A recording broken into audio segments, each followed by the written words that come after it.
En su doble rol de ministro y candidato, Sergio Massa anunció una serie de medidas que tienden a mejorar los ingresos de los sectores más postergados. No me voy a quedar con esto porque ha tenido un montón de análisis y los va a seguir teniendo. Simplemente quiero hacer referencia al sector empresarial. En estos días se está discutiendo, y me parece que vale como ejemplo, o como por lo menos uno de los ejemplos, ya voy a dar un segundo. El primero tiene que ver con la paritaria de los metalúrgicos, que en líneas generales se ha resuelto, salvo una discusión que hay en el sector de la siderurgia, donde también hubo un acuerdo. Pero quienes se oponen a terminar de cerrar la negociación son los dirigentes del grupo Techin con Paolo Roca a la cabeza, uno de los sectores más importantes y que más ganancias ha tenido en los últimos tiempos. Sin embargo, con esas espaldas que tiene el grupo Techin, se niega a otorgarles un aumento salarial a los metalúrgicos que no es un ingreso millonario. Sí es cierto que después dispara los acuerdos que tienen que ver con cada una de sus empresas, pero en términos generales es una base salarial que, insisto, tampoco es demasiado importante. Pero, como siempre advertimos, lo que acá se quiere es marcar la cancha y me parece que Paolo Roca siente ese cambio de aires en cuanto a modelos e intenta imponer su fuerza en una negociación salarial con alguien que hoy le está discutiendo, que es Abel Furlan, el secretario general de la UOM, ¿no? Le está discutiendo justamente eso, cómo se distribuyen los ingresos. El otro ejemplo que les quería dar es que a partir de los anuncios de Massa es que la CAME, la Confederación de la Mediana Empresa, que tiene incidencia en las paritarias de los trabajadores de empleados de comercio, que están con un salario básico que va a llegar con toda la fuerza a 280.000 pesos, contando presentismo y alguna otra cuestión. Digo, estamos hablando de un universo de 1.200.000 trabajadores y trabajadoras. Un sector muy importante, el más grande de todos. Sin embargo, la CAME advierte que no puede dar un aumento. Y uno se pone a hablar justamente de esto, distribución de los ingresos. Si una actividad como la mercantil, como la de empleados de comercio, como los supermercados y demás, no puede dar un aumento, me imagino qué es lo que puede pasarle a una pyme, ¿no? Que está mucho más complicada, pero a su vez está mucho más comprometida con el trabajador y con la trabajadora y tratará de hacer el esfuerzo justamente porque sabe que esto es una rueda y que un mercado interno fortalecido genera obviamente más ingresos para todos los sectores. Ahí sí se podría aplicar lo que algunos llaman la teoría del derrame. A nosotros no nos gusta el término, pero sí en materia de mercado interno podría funcionar. Lo que está claro es que algún sector del empresariado, llámese Paolo Roca o parecidos los apellidos, porque no dista mucho de lo que piensan los Grobocopatel o los Galperín.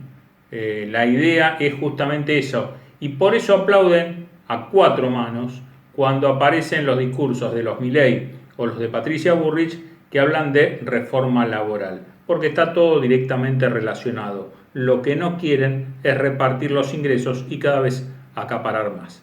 Señoras y señores, esto es Movilizados.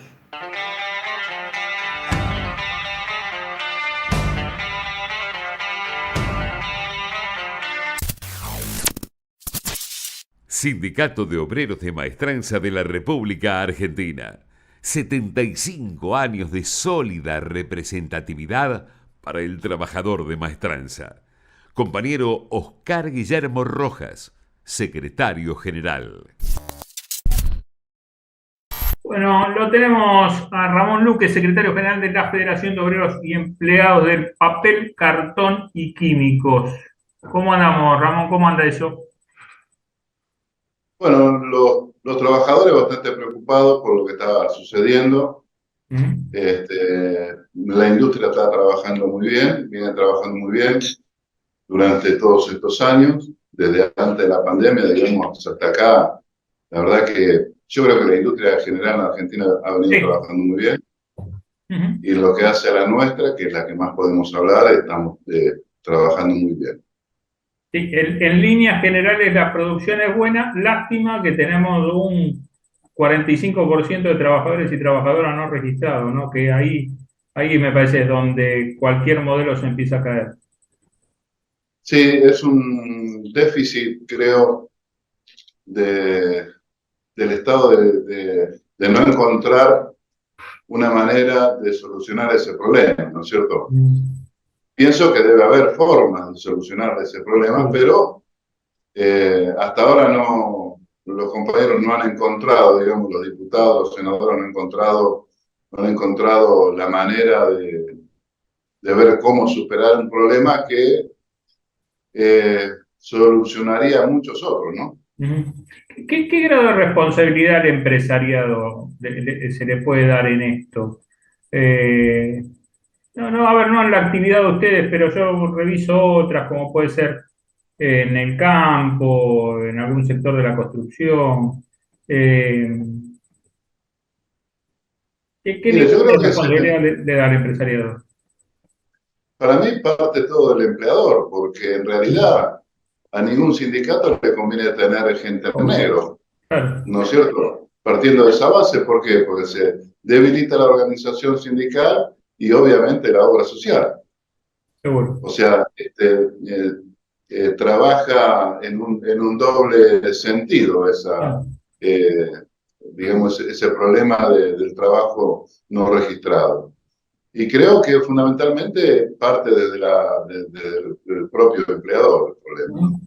Habrá trabajadores que por ahí no quieren, pero la responsabilidad es del empleador, no del Obvio. trabajador que quiere o no quiere.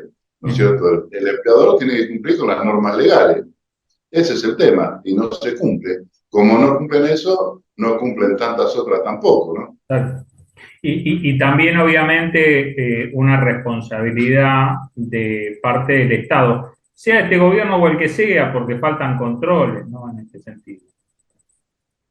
Claro, a la medida que no haya controles es muy difícil que pueda Claro. solucionarse el tema, pero creo que eh, tiene que pasar por alguna otra, eh, por algún otro lugar, digamos, encontrarle la solución, ¿no es cierto? Yo le voy a comentar muy brevemente lo que nosotros no teníamos un salario mínimo papelero, sino que partía de la categoría de ingreso, Claro. digamos, el Claro. salario mínimo. Nosotros en abril del 2022 hicimos un acuerdo sobre un salario mínimo. Instauramos un salario mínimo este, para los trabajadores de toda la actividad celulósica papelera. Eh, y bueno, resulta que nos dio su resultado porque hay algunas empresas que pagaban parcialmente en negro Claro. y lo tuvieron que blanquear. Claro. No es que pagaban todo en negro porque no pueden zafar, digamos, pero Obvio. había algún Había un adicional. porcentaje, claro. Hacían un Claro, básico y después le agregaban un porcentaje en negro. claro, exactamente. Bueno, todo eso tuvieron que blanquear. O sea, hay que encontrar una forma, una manera de encarrilar esto y bueno, hay que ponerse a pensar para eso. Ujú. Sí, lo cual es muy difícil a veces, ¿no? Se, se complica demasiado que la clase Sí, dirigente, sea empresario o sea gobierno, se pongan a elaborar algún plan de este tipo. Volviendo al tema de ustedes, Ramón, cómo está la situación hoy en materia salarial? Porque vimos estas medidas de masa, pero digo, para algunos les llega, bueno, a otros no, y algunos empresarios ya dicen que no lo quieren pagar este bono. yo creo que las medidas de masa, este, nosotros vamos a, de alguna manera, apoyar esas medidas, Ujú. lo cual no significa que sea lo mejor o lo ideal, o lo que esperaban los laburantes, Sí, ¿no es cierto? Son cosas diferentes. obvio. Pero en cuanto a nosotros ya hemos pedido la reapertura de la paritaria, o sea que nos agarra